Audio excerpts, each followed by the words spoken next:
Biografi saya, Oh, biografi. iya, perjalanan hidup saya dari SD sampai dengan sekarang, sampai dengan pencapaian saya saat ini. Kira-kira akan terbit kapan, Pak? Saya targetkan Maret nanti, Kak. Maret nanti, Iya, tahun depan ya, tahun Pak? depan. Semoga berjalan Iya. dengan lancar ya, Pak. Amin. Assalamualaikum warahmatullahi wabarakatuh. Halo Sobatkom, apa kabar hari ini? Kembali lagi bersama saya Marlia Nazra dalam podcast Kominfo, dan kali ini kita kedatangan guru inspiratif yaitu Bapak M. Nazir Hussein SPD. Iya, betul. Apa kabar, Pak? Alhamdulillah baik, Kak. Baik ya. Pak Nazir Hussein mengajar di MAN Negeri 1 Subuh Salam ya, Iya, Pak? betul.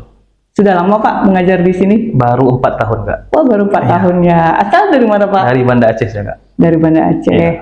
Dan beliau merupakan GTK berprestasi 2024. Iya. GTK itu apa sih, Pak, sebenarnya? GTK itu singkatan, Kak. Guru dan Tenaga Kependidikan. Iya. Nah, Itu dari siapa? itu Dan dari gimana itu, Pak, bentuknya? Karena kami baru Iya. tahu juga nih, Pak. Baik, saya jelaskan, GTK itu adalah singkatan dari Guru dan Tenaga Kependidikan. Jadi setiap tahunnya Kementerian Agama, Kanwil Kementerian Agama itu melakukan seleksi kepada seluruh guru dan tenaga kependidikan yang ada di Aceh. Ada 3 nominasi: Guru Inspirasi, Guru Dedikasi, dan Guru Inovasi. Nah, alhamdulillah pada tahun 2024 ini saya mengambil kategori Guru Dedikasi. Iya. Dan alhamdulillah mendapatkan nomor 3 di 3 provinsi mewakili Kota Subuh Salam. Nomor 3. Nomor 3. Wah, luar biasa. Selamat, Pak. Ya, Sekali sama-sama, lagi Kak. ya. Bapak mengajar di MAN 1 Subuh Salam ya, Pak? Ya, Sudah 4 tahun ya, Pak? sudah 4 tahun. Pengalaman mengajarnya sebelum di MAN 1 Subuh Salam udah di mana aja nih, Pak? Kalau saya gini, secara sejarahnya ya, saya memang alumni FKIP. Iya. Jadi saya lulus kuliah tahun 2013. Setelah lulus kuliah sampai dengan saya menjadi seorang guru tahun 2020, saya tidak pernah mengajar di honor di tempat yang lain, tidak pernah. Jadi selesai saya tamat kuliah SPD, saya banyak bekerja di sektor swasta. Saya banyak bekerja di bidang fasilitator. Iya. Pemuda pelopor, di perbankan, di perusahaan-perusahaan. Udah banyak ya, Udah Pak? banyak. Jadi ketika pembukaan pegawai negeri tahun 2019, karena seleksinya tahun 2020, pendaftarannya 2019, baru saya mengambil formasi sesuai dengan basic jurusan saya. Jadi sebelumnya memang tidak ada pengalaman. Tapi secara freelance, saya sering menggantikan guru-guru. Ketika saya di Banda Aceh, ada guru yang tidak bisa masuk, saya sering menggantikan. Dan sifatnya itu freelance, paling lama seminggu. Jadi kalau tetap honor itu tidak pernah. Tidak pernah ya, Iya. tapi pengalaman sebagai pengganti sudah pernah ya, Pak? Sudah ya? pernah. Selama di Subuh Salam nih Bapak udah 4 tahun ya? Iya. Mengajarnya bidang apa, Pak? Saya kebetulan mengampu bidang studi bahasa Indonesia, Kak. Bahasa Indonesia? Iya. Bahasa Indonesia ya, Pak. Selama mengajar di sini, ada pengalaman apa aja, Pak, yang bisa kita dengar? Hal-hal unik kah? Jadi baik, pengalaman hal unik, walaupun saya belum pernah honor dan baru langsung jadi pegawai di Kementerian Agama, khususnya jadi guru di madrasah. Pengalaman unik saya sifatnya tegas. Tegas. Artinya dalam mengajar, dalam mendidik, saya pakai sistem komando, Kak. Sistem komandonya gini, saya pernah jadi wali kelas tahun 2022. Nah, di kelas saya itu, saya terapkan sistem komando. Artinya, satu orang yang berprestasi dari kelas yang saya wakilkan itu, saya wali kelasnya, itu semua siswa dalam kelas itu mendapatkan reward. Nah, akan tetapi bila ada satu orang siswa dalam kelas saya yang melakukan kesalahan, maka semuanya kena sanksi. Nah, jadi pengalaman unik yang bukan unik sebenarnya sih, yang berkesan bagi saya, ada ketika saya wali kelas, anak-anak saya melakukan kegiatan, mereka mandi-mandi lah, tanpa minta izin sama saya. Jadi konsekuensi yang saya berikan adalah saya 1 bulan tidak masuk kelas. Tidak masuk kelas? Iya, tidak masuk kelas, walaupun saya wali kelas. Ini pembelajaran bagi mereka, bagaimana harus menghargai wali kelas. Iya. Nah, mereka akhirnya satu kelas datang ke rumah saya untuk melakukan permohonan maaf, dan akhirnya saya masuk kembali ke kelas. Jadi biar ada sanksi, reward and punishment. Karena sistem saya apabila anak kelas saya itu berprestasi satu orang saja, jadi semuanya itu mendapat reward.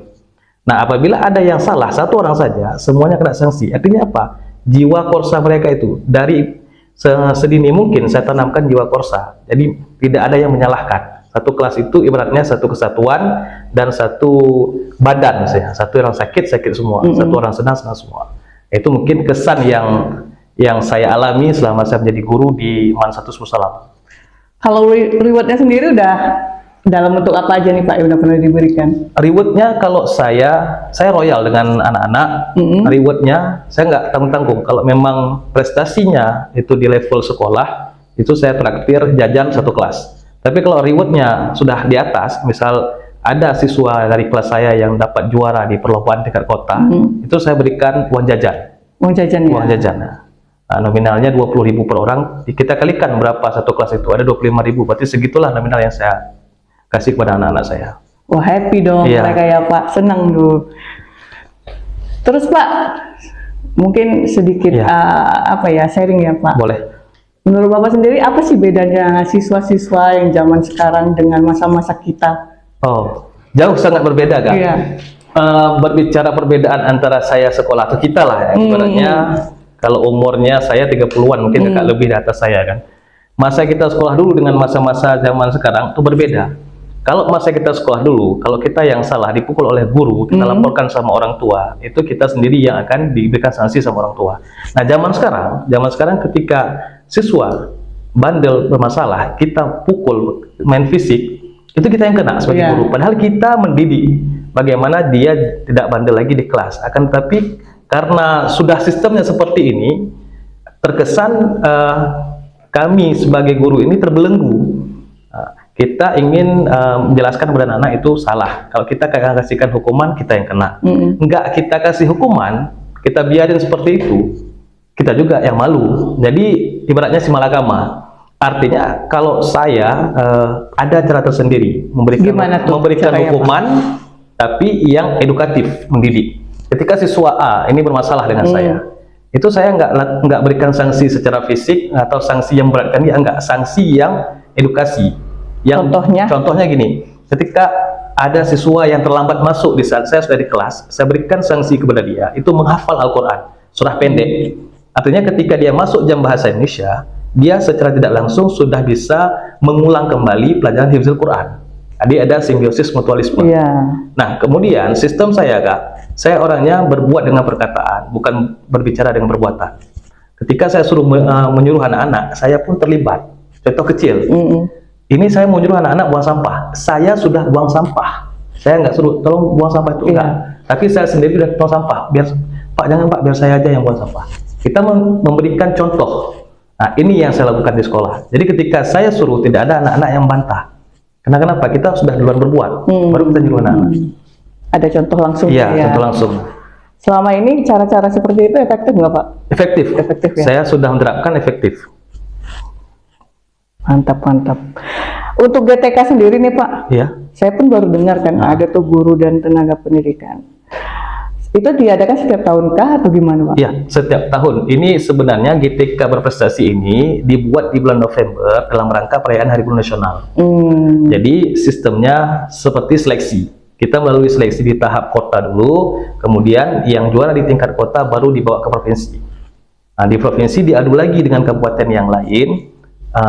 Kalau per bidangnya itu diambil 6 juara. Juara 1, 2, 3, juara harapan 1, harapan 2, harapan 3 per kategori. Seperti yang saya bilang tadi, kategori guru inovasi, kategori guru inspirasi, dan dedikasi. Dalam hal ini, tahun ini saya mengambil kategori dedikasi. Nah, dedikasi kan secara bahasa Indonesia pengorbanan, pengabdian. Nah, jadi berbicara pengabdian dan pengorbanan, saya bukan hanya mengajar Kak, bukan hanya di sekolah, di madrasah, tapi juga saya buat perpustakaan mini atau namanya Taman Baca Masyarakat. Taman Baca Masyarakat. Ya, Taman Baca Masyarakat itu saya aktif seminggu 3 kali mengisi materi yang baik di perpustakaan, di taman baca yang saya buat ataupun diundang oleh perpustakaan yang lainnya ada di Kota Salam. Baik di panti asuhan, di perpustakaan Pegayo, di perpustakaan penuntungan, di perpustakaan YRK. Jadi kita bukan hanya mengajar formal di sekolah, juga selepas pulang sekolah juga kita mengajar yang lain. bukan hanya ngajar bacaan anak-anak, tapi juga apabila ada anak-anak yang buta hijaiyah misalnya, kita juga mengajarkan. Iya. Motivasinya sendiri untuk ikut GTK ini apa sih Pak? Motivasi saya pertama untuk mengembangkan potensi yang ada. Artinya gini Kak, saya ketika kuliah dulu saya orangnya lasak dalam tanda kutip, bukan lasak nakal, artinya saya orangnya aktif. Tidak bisa diam. Kalau saya diam itu saya seperti orang bodoh. Jadi aktif harus ada kegiatan misalnya. Selesai mengajar ada kegiatan di luar segala macam.